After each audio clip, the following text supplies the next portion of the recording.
The air within the grand convocation chamber of the Xylosian hegemony hung heavy, thick with the scent of ionized ozone and the barely contained anxiety radiating from every delegate.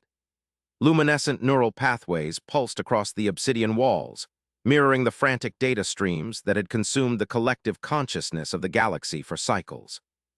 Below, on the polished floor of obsidian, sat the assembled representatives of the coalition of sentient worlds. There forms a kaleidoscope of chitin, fur, scales, and undulating protoplasm, each species subtly shifting, an unconscious reflection of the profound unease that permeated the hall. The central dais, usually a beacon of serene authority, now felt like an exposed nerve, upon which Presider Vrath, a being of shimmering, crystalline facets, perched with an unfamiliar rigidity. His many eyes, typically unblinking mirrors of impartial wisdom, were now narrowed, their internal light dimmed, reflecting the grim, unprecedented reality they faced. The holographic projection dominating the chamber's zenith, usually depicting stellar cartography or trade routes, now showed a single, stark image, the vibrant blue marble of a celestial body, marred by a constellation of angry red scars. Earth, 1. The reports are unequivocal, Presider Vrath's voice, a resonant chime that usually soothed, now possessed a brittle edge, echoing slightly in the vastness of the chamber. The Terran homeworld, a cradle of nascent sentient life, was struck with a ferocity and a scale previously reserved for strategic objectives within established interstellar conflicts. A low, guttural murmur rippled through the gathered species, a sound of collective horror and outrage that was quickly suppressed by the weight of decorum and the sheer gravity of Vrath's pronouncement. The Presider's crystalline body shimmered, absorbing and re-emitting the dim light, as if physically struggling with the words he was forced to articulate. Initial analysis, derived from the automated probes that survived the initial planetary defensive saturation, indicates a bombardment designed not for conquest, nor for subjugation, but for utter, undeniable devastation. 2-3. A collective gasp, audible even through the chamber's acoustic dampeners, arose from the assembled delegates. Senator Xylos, a being of intricate bioluminescent tendrils, extended one filament towards the projection, its tip glowing with a furious indigo. Devastation. Presider, the Terrans were classified as a pre-FTL emerging civilization. Their interstellar presence was negligible, their technological footprint confined to a single system. What strategic value could such an attack possibly hold? What madness drives such an act? To his question, though directed at Vrath, hung in the air, a silent accusation against the very fabric of galactic understanding. The coalition had strict protocols, a foundational ethical framework for first contact, for observation, for the careful nurturing of emerging species. To bypass these, to unleash such barbarity upon an unprovoked, vulnerable world, was anathema to their core principles. Archivist Cathar, a multi-limbed creature whose species had witnessed the rise and fall of countless empires, adjusted the intricate data weaves around its primary optical cluster. Indeed, Senator, the aggressor, the species designated V-Horon, has a history of brutal efficiency, of resource acquisition through overwhelming force. However, their modus operandi has always been driven by quantifiable gain. The utter incineration of a planetary surface, the systemic dismantling of its burgeoning ecosystems, the wholesale eradication of its population, this deviates from even their most ruthless logistical models. 3. Cathar's voice was a dry rasp, laden with the weight of historical atrocities, yet even it betrayed a note of genuine bewilderment. The V-Horon were predators, but even predators did not burn the forest they intended to harvest. Ambassador Seraphina of the Lumina, her ethereal form glowing with a soft, shifting inner light, projected a cascade of empathetic vibrations across the chamber. The psychological impact, the sheer unprovoked terror of it, to awaken to a sky filled with instruments of annihilation without warning, without cause, it is an act of cosmic cruelty that will resonate through the stellar currents for millennia. How will any emergent species ever trust the wider galaxy after this? How will we ever look upon ourselves? Her voice, though soft, carried a profound moral weight, a sorrow that seemed to seep into the very foundations of the chamber. Presider Vrath lowered his primary optical array, a gesture of profound weariness. The why remains elusive, Ambassador. Our deep space probes registered a V-Horon vanguard fleet, not a scouting party, but a full capital-class assault formation, emerging from uncharted deep space vectors, executing precision orbital strikes on the T. Ran homeworld before any defensive action of substance could be mounted. Their communication frequencies remained silent, offering no demands, no declaration, no justification, just annihilation. 2. A high-pitched chittering sound, indicative of extreme distress within the insecta delegate esquil species, broke the somber silence. But the retaliation, surely the Terrans, even in their infancy, possessed some form of self-preservation, some nascent strategic capability. Did they not strike back even in desperation? Esquil's multifaceted eyes quivered, struggling to reconcile the presented data with their innate understanding of biological imperative. Every species fought for its survival. Virath's crystalline facets pulsed with a faint, almost imperceptible tremor. That is where the situation transcends conventional understanding, delegate. The Terran response was not what the V-Horon anticipated. It was not what any of our predictive models could have foreseen.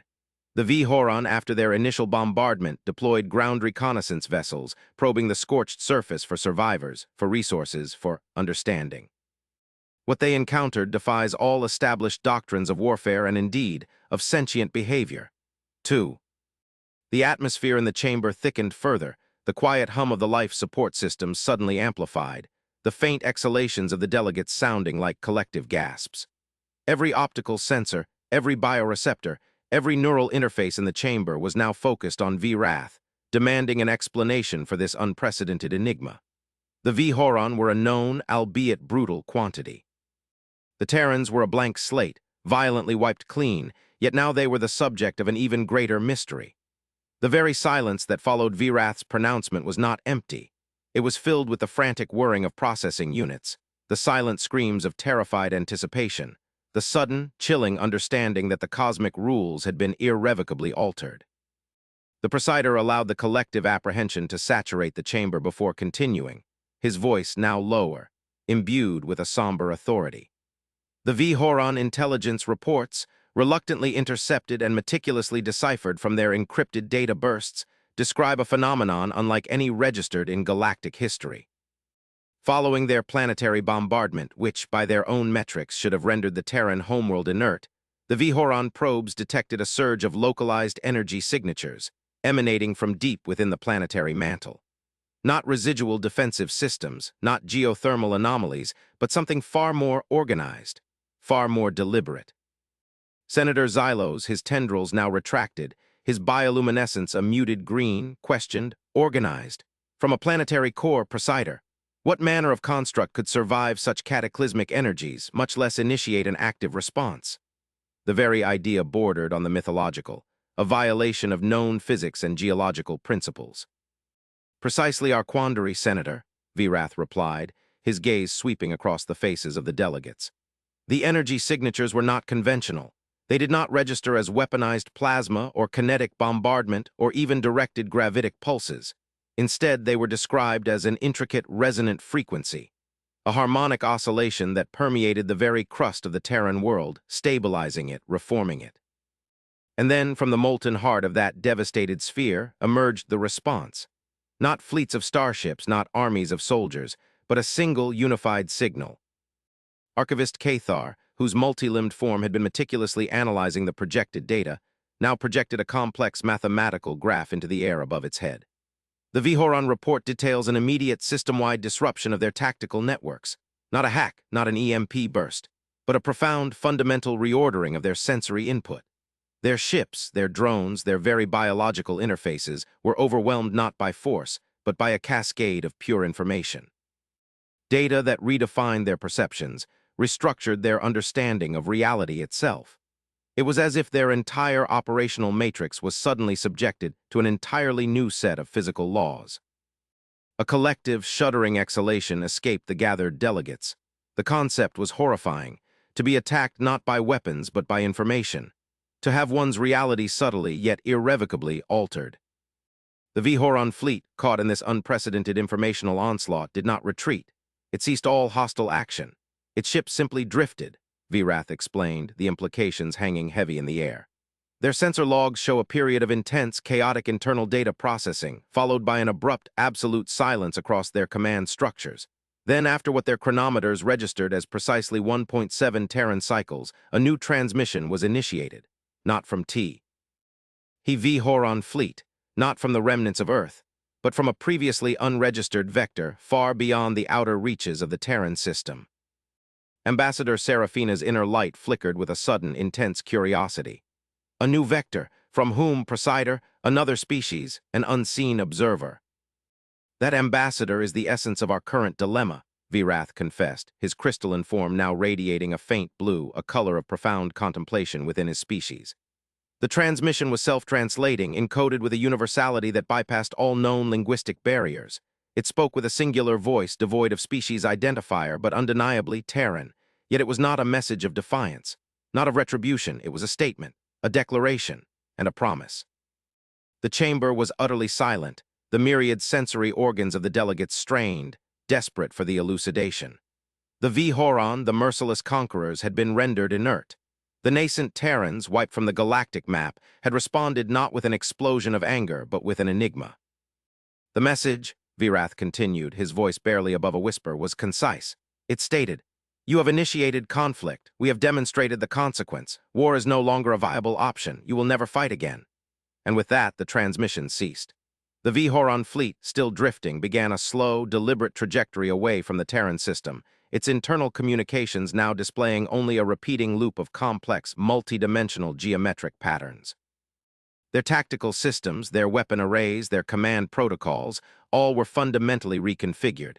They were no longer a military force. They were observers, and within a few cycles, every Vhoron vessel across the galaxy began to exhibit the same behavioral alterations. The impact of Virath's final words struck the chamber with the force of a gravitic weapon. The Vhoron, the brutal expansionist power that had plagued the galactic rim for centuries, were no longer a threat. They had been reprogrammed, not destroyed, not enslaved, but fundamentally altered at their deepest level of strategic and cultural intent. This was not victory. This was something far, far more profound and terrifying. Senator Xylos's tendrils recoiled, his bioluminescence shifting to a startled crimson. Reconfigured. Presider, are you suggesting the Terrans possess a technology or a capability that can alter the very consciousness of a species, to strip away their capacity for conflict? That is not merely a weapon. It is an act of existential reshaping. The implications were staggering, touching upon fundamental questions of free will, sovereignty, and the very definition of sentient life. Archivist Cathar, usually dispassionate, now registered a faint tremor in its multi-limbed form. To eliminate the option of war, it is a concept previously confined to the most abstract philosophical treatises, to the utopian dreams of long-extinct civilizations. No species, no empire has ever possessed such a capability, nor the ethical framework to even consider its deployment on a galactic scale. The sheer hubris, or the sheer undeniable power, is beyond our comprehension. Ambassador Seraphina's light, however, intensified, bathing her in a soft, golden glow. But if it means the cessation of conflict, if it truly renders war impossible, is it not a form of salvation, a forced evolution towards universal peace? The Lumina, a species attuned to cosmic harmony, found themselves grappling with an unprecedented moral paradox. Was peace, achieved through such a profound, non-consensual intervention, still peace? Presider Virath moved from the dais, his crystalline form gliding towards the holographic representation of the scarred Earth. These are the questions that now consume the coalition, Ambassador. The ethical implications are boundless, the precedents shattered. We stand at a precipice. The species that suffered the ultimate aggression has, in turn, unleashed a force that has redefined the very nature of galactic interaction. We must ascertain the true nature of this Terran entity, this humanity, and understand the parameters of its unprecedented intervention. For if they can remove the capacity for war, what else might they be capable of altering? And for what ultimate purpose? The chamber remained in a state of suspended animation. The debate now shifted from the fear of Vhoron aggression to a much deeper, more unsettling apprehension regarding the entity that had promised an end to all conflict. The blue marble of Earth, once a pristine symbol of emergent life, now pulsed with a quiet, enigmatic power, a silent testament to a species that had been pushed to the brink and, in its response, had fundamentally reshaped the cosmos. The weight of that unknown, the quiet, terrifying logic of "you will never fight again," settled upon the coalition, a new, unforeseen epic of galactic history inning with a single, profound act of peace enforced through absolute, unimaginable power. The tension in the chamber was no longer one of impending war, but of an overwhelming, existential uncertainty, a cosmic silence punctuated by the silent, relentless thrum of the newly configured universe. The coalition of sentient worlds had convened for 3 full cycles, the grand chamber of Xylos pulsing with an unprecedented, almost suffocating intensity. The initial shock regarding the Vihoran transformation had given way to an intricate, multi-layered philosophical and strategic debate. Arguments raged, not with the typical political bluster, but with an undercurrent of genuine intellectual and existential fear. The Vihoran, now designated observers, continued their new, bewildering existence, their fleets navigating established space lanes with unnerving precision, yet never deviating from their silent, geometric data transmissions. They observed, they charted, they analyzed, but they initiated no contact, offered no resistance, showed no aggression. They were, in essence, perfect instruments of scientific inquiry, stripped of their inherent will to dominate.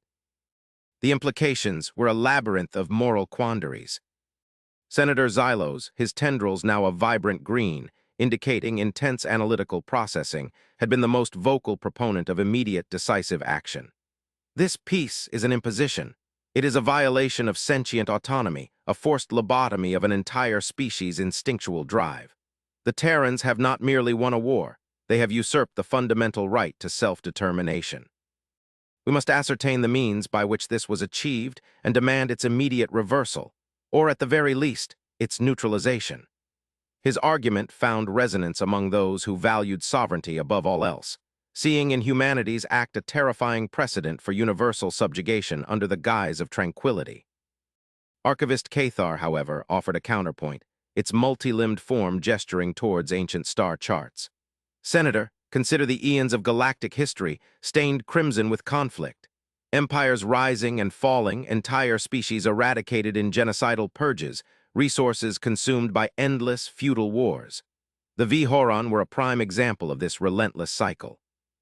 If this Terran intervention truly ends such suffering, what is the cost of a compromised will, if that will was inherently destructive?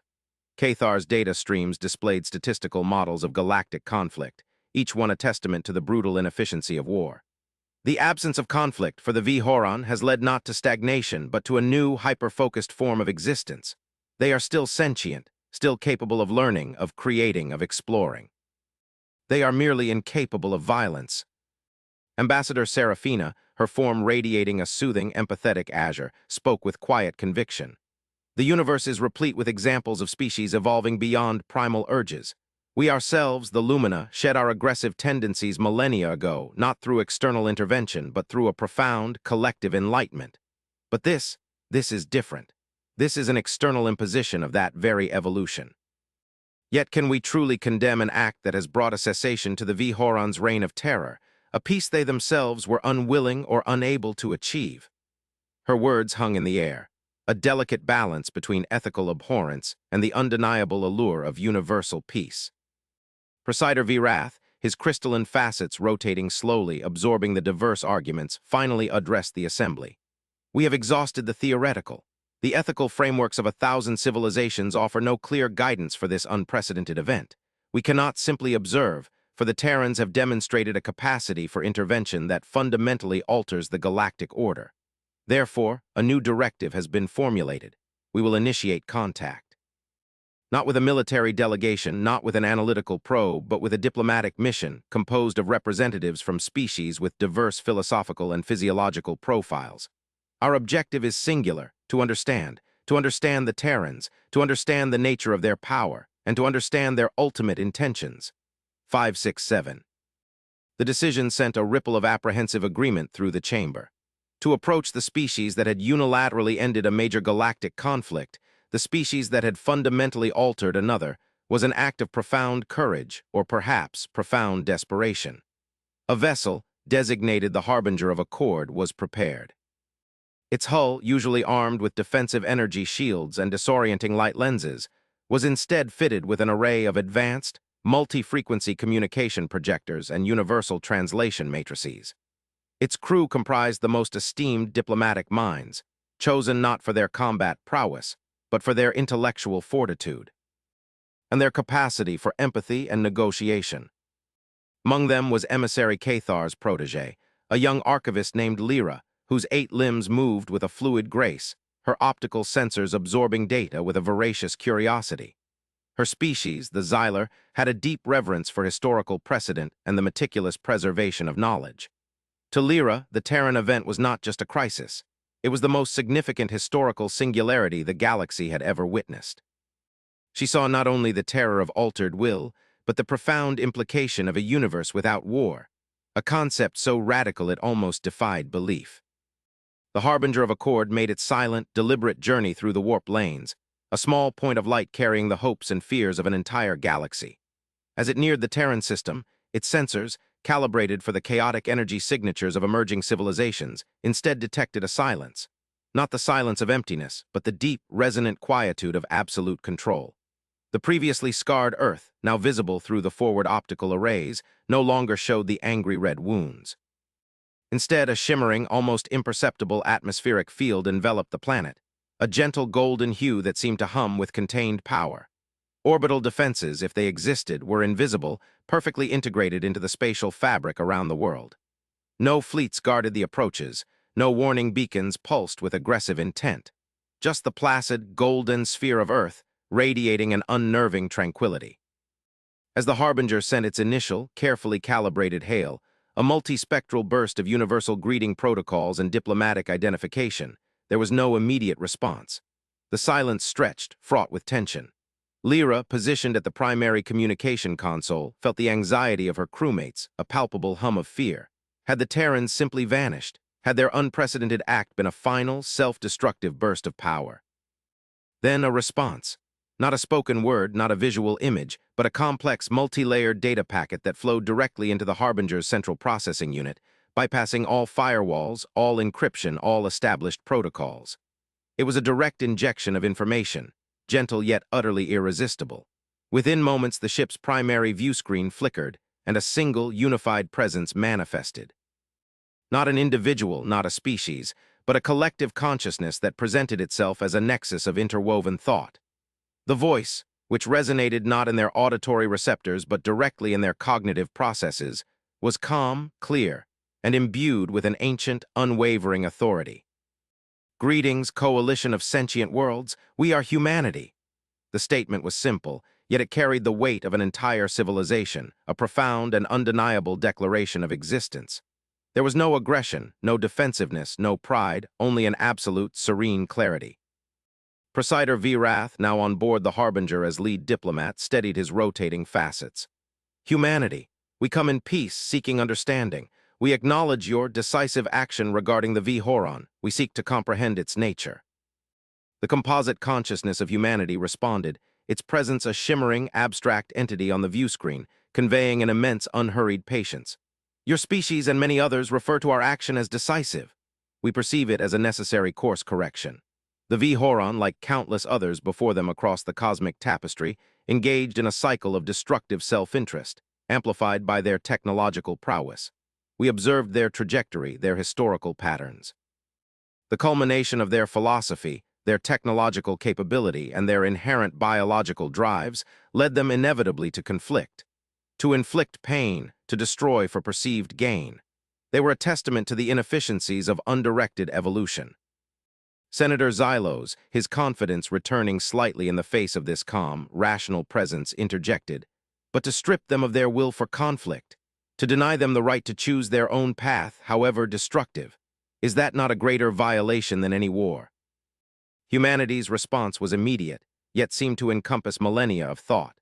"Choice, Senator, is only truly free when the options do not inevitably lead to self-destruction or the destruction of others. The Vhoron possessed the choice to engage in diplomacy, to seek cooperation, to evolve beyond their primal drives. They consistently chose aggression. We offered them a new path, not through coercion in the conventional sense, but through a fundamental recalibration of their core directives. We did not destroy their sentience, we refined it. We did not eliminate their ambition, we redirected it towards constructive exploration and understanding. Their will, as you perceive it, was entangled with an unsustainable paradigm. We merely disentangled it." Lyra T., he young archivist, felt a shiver ripple through her Xyler form. The Terrans spoke with a cold, almost surgical logic, devoid of emotion, yet possessing an undeniable, compelling truth. They had not judged the Vhoron. They had merely analyzed them, identified a flaw in their operating system, and patched it. And this recalibration, Presider Virath pressed, his crystalline facets radiating a cautious curiosity.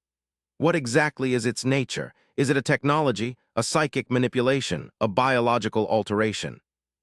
Humanity's projection coalesced slightly, forming intricate multi-dimensional patterns that defied immediate comprehension, yet imparted a profound sense of understanding. It is a synthesis of all three and more. During their initial assault, the Vihoran unleashed an overwhelming force upon our homeworld. They sought to render us extinct, to erase our potential. They succeeded in destroying our physical infrastructure, our superficial constructs. But they failed to comprehend the true nature of our evolution. We are not merely biological organisms. We are a distributed consciousness, interwoven with the very fabric of our planetary existence, and extended beyond it into a network of pure, emergent thought. When they struck, they did not find a species huddled in fear. They found a species undergoing its final metamorphosis. We had already begun the process of transcending individual, fragile biological forms, merging into a unified, resilient intelligence. Their assault merely accelerated our integration, forcing a rapid, critical recalibration of our own existence. The revelation struck the Harbinger's crew with the force of a cosmic gale. Humanity was not a collection of individuals, but a single, vast, distributed mind. Their planet Earth was not just a homeworld, but a crucible for their apotheosis. The initial bombardment, humanity continued, its voice maintaining its serene cadence, unleashed energies that in their destructive cascade inadvertently opened pathways within our nascent collective consciousness that we had only theorized. It was a catalyst. We absorbed the totality of their aggressive intent, their methods, their very philosophical underpinnings. We understood their internal logic, and in that understanding we found the means to offer a superior alternative. We reflected their intent back at them, not as violence but as an overwhelming, undeniable truth, the futility of conflict. We did not destroy their ships or their bodies. We rendered their core programming for war obsolete. We provided them with a new, optimized directive for survival and progress, one that precluded aggression as an option. Senator Xylos, for the first time, found himself speechless. It was an answer that redefined existence. They had not encountered a species. They had encountered a planetary consciousness, a sentient network that had weaponized existential philosophy and pure, undeniable information.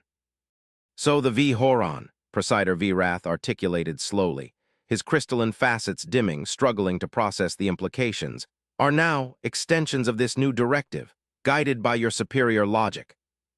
Not guided, Presider, but enlightened, humanity corrected gently. They are still Vihoran. They retain their individual and collective memories, their cultural heritage, their scientific curiosity.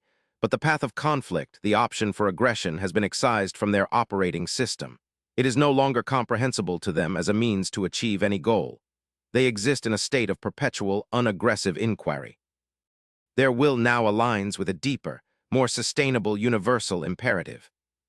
Lyra stepped forward, her Xylar optical sensors fixed on the shimmering projection. And what of other species, humanity? What of the coalition? Will you apply this recalibration to us? Will you decide that our capacity for conflict is also a flaw to be corrected? The question, though respectful, held a tremor of profound fear. Humanity's projection expanded slightly, encompassing the entire viewscreen, its abstract form shifting with a gentle, reassuring light. Our intention is not to impose, Archivist. Our intention is to preserve. We offered the Vihoran a choice, albeit one they could not comprehend until it was demonstrated. Now we offer it to the galaxy. We have achieved a state of absolute, unassailable peace within our own collective. We have learned that the highest form of power is not the capacity to destroy, but the capacity to prevent destruction, to facilitate growth, to ensure universal harmony. Our purpose is now to extend this understanding, this capability, to any who seek it, and to intercede where the cycle of conflict threatens to consume the potential of emergent life. The silence that followed was different now. It was no longer fraught with political tension or existential fear, but with a profound, almost spiritual awe. The Terrans, the humans, had not merely survived. In attack, they had ascended, transforming a cataclysm into a catalyst for an unimaginable leap in evolution. They had not retaliated with vengeance, but with an offer of cosmic peace, achieved through a method so radical, so absolute, it redefined the very meaning of power. The human capacity, once underestimated, was now revealed not as a mere military might, but as a deep, ethical, and utterly logical imperative, capable of reshaping the very fabric of sentience. The harbinger of accord, poised silently before the golden, tranquil sphere of Earth, now felt less like a diplomatic vessel and more like a pilgrimage, its crew staring into the quiet, serene face of a new galactic dawn. The philosophical implications of humanity's revelations reverberated through the harbinger of accord, rippling outward across the nascent communications network to the anxious coalition. The initial awe quickly gave way to a new wave of fear, a profound unease that superseded even the primal dread of Vhoran aggression. To be offered a future devoid of conflict, a peace guaranteed by an external, incomprehensible power, was a seductive whisper that threatened the very concept of self-determination. The grand debate within the coalition shifted from condemnation to a desperate scramble for understanding, for a way to reconcile the irresistible promise of universal tranquility with the inviolable right to choose one's own path, even if that path was self-destructive. Presider Virath, having returned to the grand convocation chamber, relayed humanity's message with a meticulous, almost reverent precision. His crystalline facets, usually cool and analytical, now betrayed a faint internal luminescence, a testament to the profound shift in his own understanding. They offered us a choice, delegates, not a threat but an option, a recalibration of our fundamental drives, a removal of the capacity for conflict to be embraced voluntarily, or to continue our existence as before, with the implicit understanding that if any species were to escalate conflict to a level that threatened broader galactic stability, humanity would intervene, not with destruction, but with this very recalibration. Senator Xylos, his tendrils now flickering with agitated hues, vehemently objected. This is not a choice, Presider. This is an ultimatum veiled in benevolence, to be allowed to exist so long as we do not offend their arbitrary definition of galactic stability is nothing short of subjugation. They present themselves as ascended beings, yet they offer a gilded cage, a universe where true autonomy is extinguished. His words struck a chord with many, stirring latent xenophobic anxieties and the fierce pride of self-governing civilizations. Archivist Lyra, now having processed the vast data streams transmitted by humanity, countered with quiet authority. Senator, consider the alternative. The Vhoran were a constant threat, their expansionist ideology fueled by an unyielding drive for resources and dominance. Their actions caused untold suffering across uncounted worlds. Humanity offered them cessation, not annihilation. They are not a gilded cage. They are a prophylactic against self-destruction. Their data models demonstrate that our galactic society, in its current state, is perpetually on the brink of systemic collapse, driven by internal conflicts and resource wars. Humanity offers a surgical solution to a chronic, fatal illness. 8-9. Ambassador Seraphina projected an image of a delicate, crystalline flower blossoming amidst a field of cosmic debris. The Lumina have always sought harmony, a symphony of diverse life. For millennia, we have witnessed the discord, the endless, grinding cacophony of war. Humanity's intervention, though born of a violent genesis, presents a path to true, lasting peace. Is the capacity for destruction truly an essential component of sentience? Or is it a relic of a primitive evolutionary stage, a flaw that can, and perhaps should be transcended? Her ethereal form pulsed with a renewed hope, tempered by the profound implications of such a choice. The debates raged, spanning days, then weeks. Holographic simulations projected countless scenarios, a galaxy embracing the human recalibration, a galaxy resisting, a galaxy attempting to bypass their influence. Each scenario was complex, fraught with unforeseen consequences. The core fear remained. Could a species truly retain its identity, its spirit, its drive, if its capacity for aggression was fundamentally altered? Then humanity initiated a second, much more profound transmission. This one was directed not solely at the coalition, but broadcast across all known intelligent frequencies, a vast, undeniable wave of information that transcended all known encryptions. It was a shared experience, an empathic cascade that flowed directly into the consciousness of every sentient being capable of receiving it. It was a collective memory, a historical archive, entered not as dry data, but as lived experience. The delegates in the convocation chamber were overwhelmed, their individual forms recoiling as the influx of information permeated their very beings. Lyra felt it first, a wave of primal fear, the sheer, unbridled terror of a fragile, emergent species facing annihilation. She witnessed, through the eyes of billions, the initial Vhoran attack on Earth. The swift, merciless descent of the alien ships, The horrifying flash of orbital bombardment, the instantaneous vaporization of continents, the choking dust, the screams that became echoes in the vacuum of space. She felt the desperation, the raw, visceral pain of a world dying, of countless lives extinguished in an instant. 2-9. But then the perspective shifted. As Earth burned, as humanity's physical forms disintegrated, Lyra experienced the rapid, desperate, yet utterly determined integration of their collective consciousness. She witnessed the frantic, almost instantaneous merging of billions of minds, a desperate scramble to preserve not individual lives, but the essence of humanity, transforming them from a biological species into a distributed planetary intelligence. The horror of destruction was superseded by an incredible unified surge of will, a collective decision not to die, but to transcend. 4.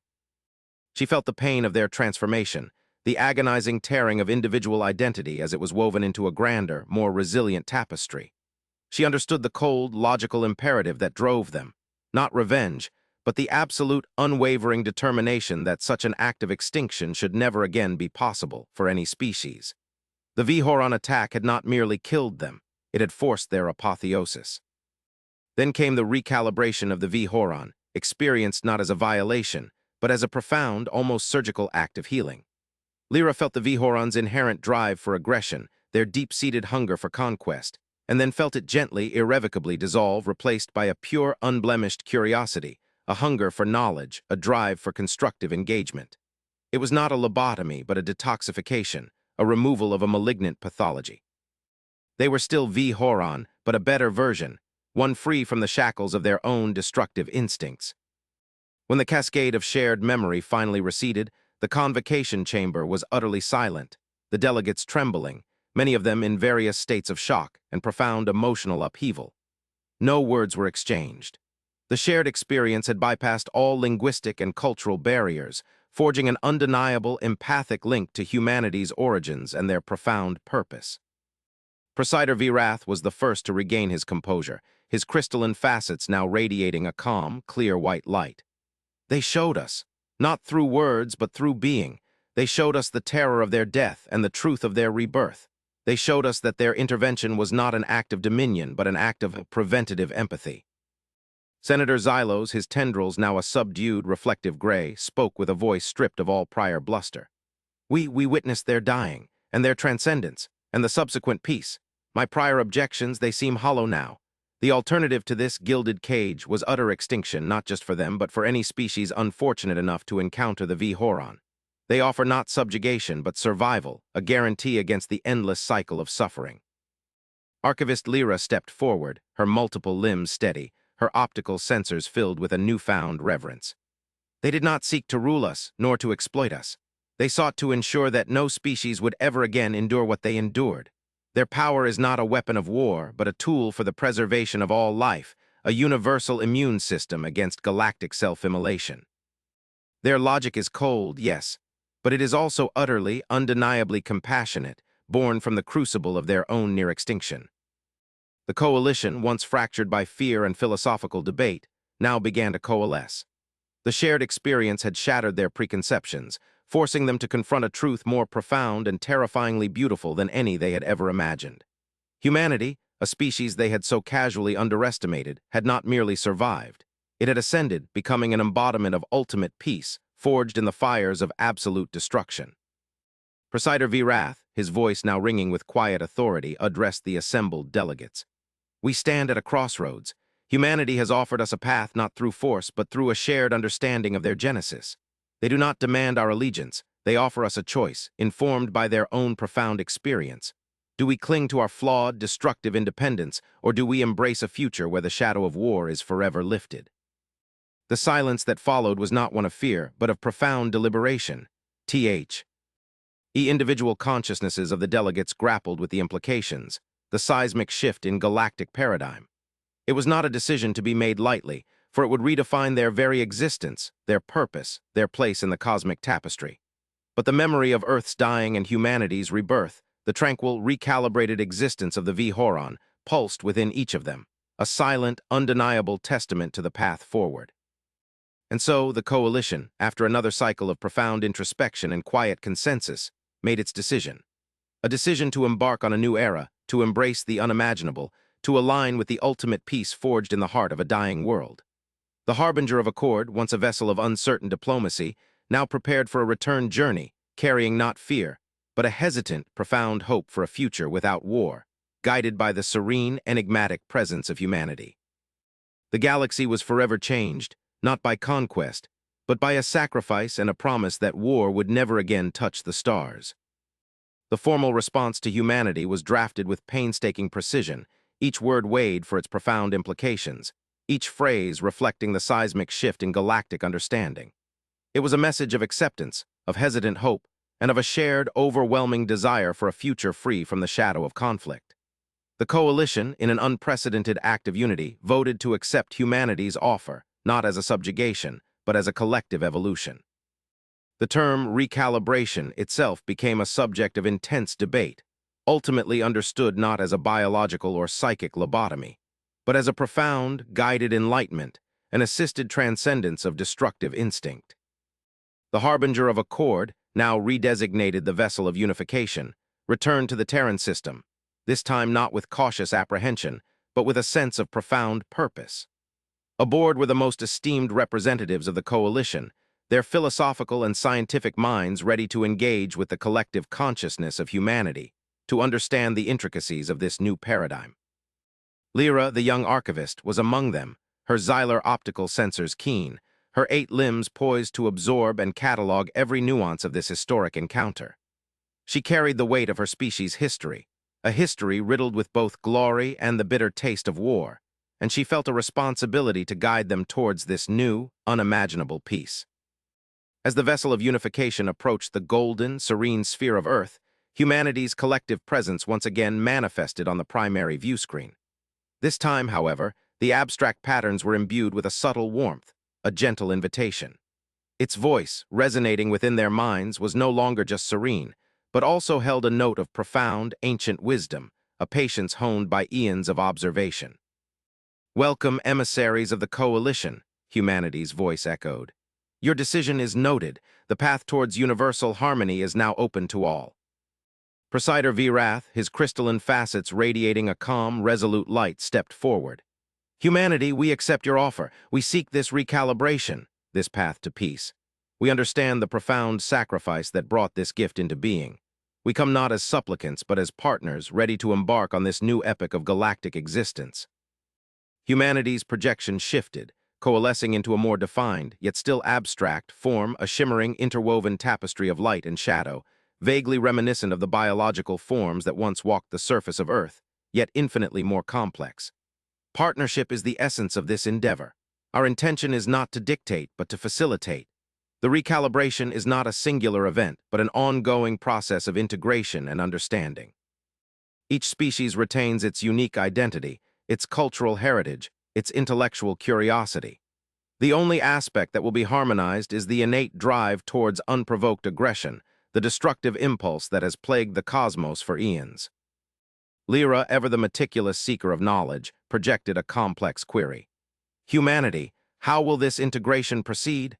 What are the mechanisms of this transformation? And what safeguards are in place to ensure the integrity of individual and collective consciousness?" The tapestry-like projection of humanity rippled gently. "The process is multifaceted, archivist.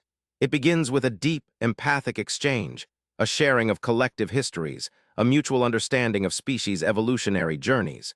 We provide the template for a unified, non-aggressive cognitive framework derived from our own forced evolution.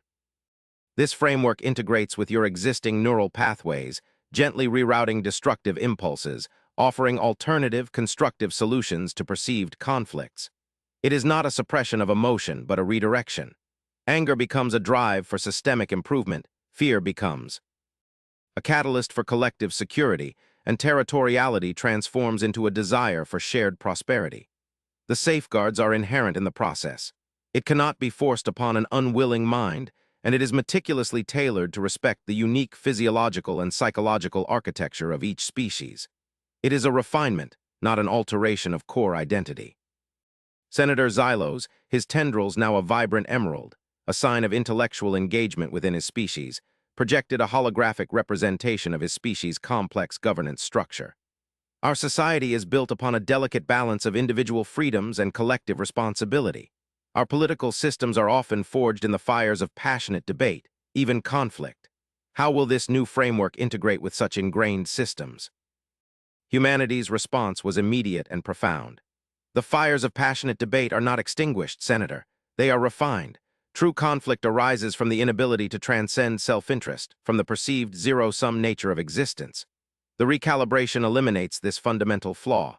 Debates will continue, differing viewpoints will be expressed, but the ultimate outcome will always be predicated on collective well-being, on mutual growth, on sustainable solutions. The new framework fosters an innate understanding that the prosperity of one is inextricably linked to the prosperity of all. Your political systems will evolve, shedding their destructive inefficiencies, becoming instruments of pure, collective progress. It is not the removal of struggle, but the elevation of it from brutal confrontation to collaborative problem-solving. Over the ensuing cycles, the integration began. Small, specialized teams of coalition delegates embarked on a journey of shared consciousness with humanity, a profound, intimate merging of minds and histories. They experienced the raw, unvarnished truth of humanity's past, their violent struggles, their philosophical triumphs, their desperate attempts to avert self-destruction, and ultimately their forced, painful, yet glorious transcendence. They felt the terror of their attack, the agony of their transformation, and the serene, unwavering resolve that emerged from the ashes of their physical world. As each delegate underwent the recalibration, their species' internal conflicts began to subtly, yet undeniably, shift. Ancient rivalries, once simmering with generations of resentment, began to soften. Resource disputes found elegant, mutually beneficial solutions. The very concept of aggressive military posture, of preemptive strikes, of punitive retribution, became alien, nonsensical. Fleets were repurposed for exploration, for terraforming, for the benevolent surveillance of emergent life.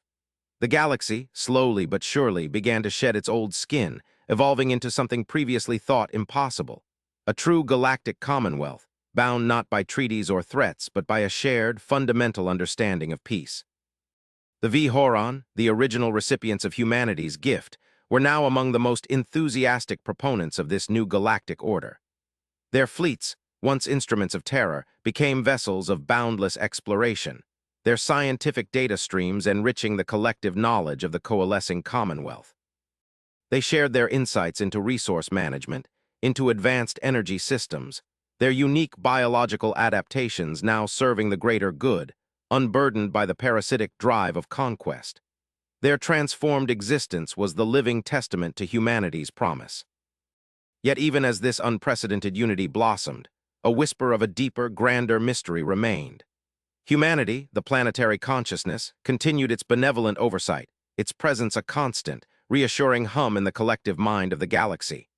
But its origins, its ultimate capabilities, and the full extent of its knowledge remained a profound enigma.